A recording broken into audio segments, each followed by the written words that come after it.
Përshëndetje miq, mirë se erdhët dhe sot në të jetosh besimin. Lutem që t'jeni mirë ju dhe familjet tuaja.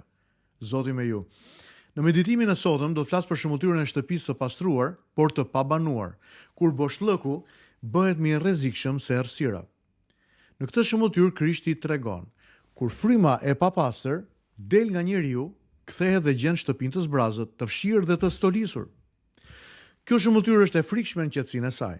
Njeriu lirohet nga e keqja. Shtëpia e tij pastrohet. Gjithçka duket në rregull, por një gjë mungon.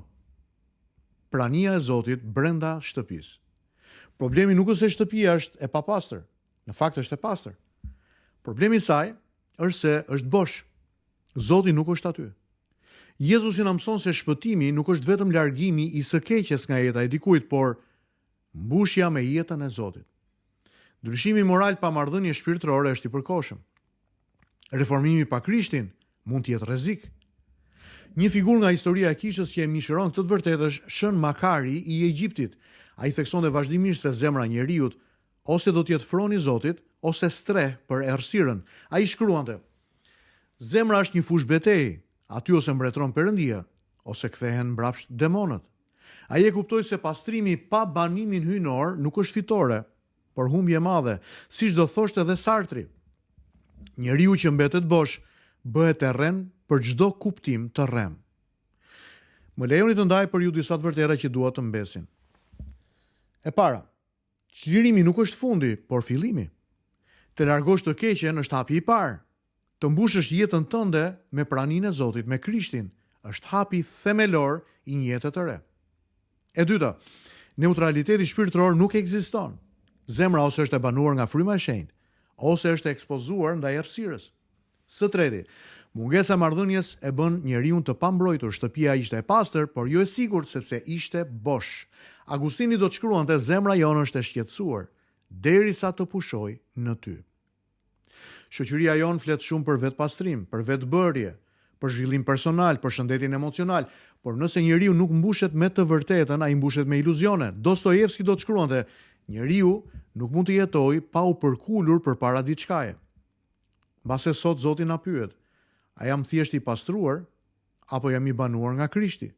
A kam larguar mëkatin, por a kam nisur të kem një marrëdhënie me Perëndin? Çfarë po banon sot në zemrën time? Mbushja sot me praninë e Zotit mund të duket si lutje e gjallë. Fjalë e Perëndis e përditshme në jetën tënde, bindje vazhdueshme, një jetë e varur nga fryma e shenjtë. Prania e Zotit në jetën tënde. Ndaj miq, pyetja nuk shtrohet: a je pastruar apo jo? Por pasi je pastruar, shpirtërisht dhe moralisht, kush banon në shtëpinë e zemrës tënde? Me këto të vërteta të mëdha, le t'i lutemi Zotit së bashku. Zot, mos lejo të lutem që t'jemi vetë kënaqur thjesht vetëm nga një jetë e pastruar.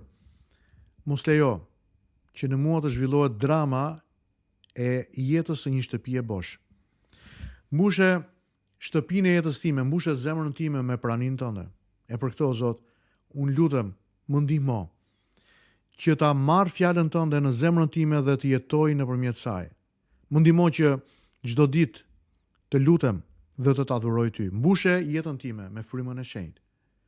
Bekoj burra dhe gratë që po më ndjekin sot në këtë meditim, o Zot, ata dhe familjet e tyre, mbushi jetën e tyre me praninë tënde. Në emrin e Jezusit unë lutem. Amen dhe amen. E pra miq, ky ishte meditimi i kësaj dite.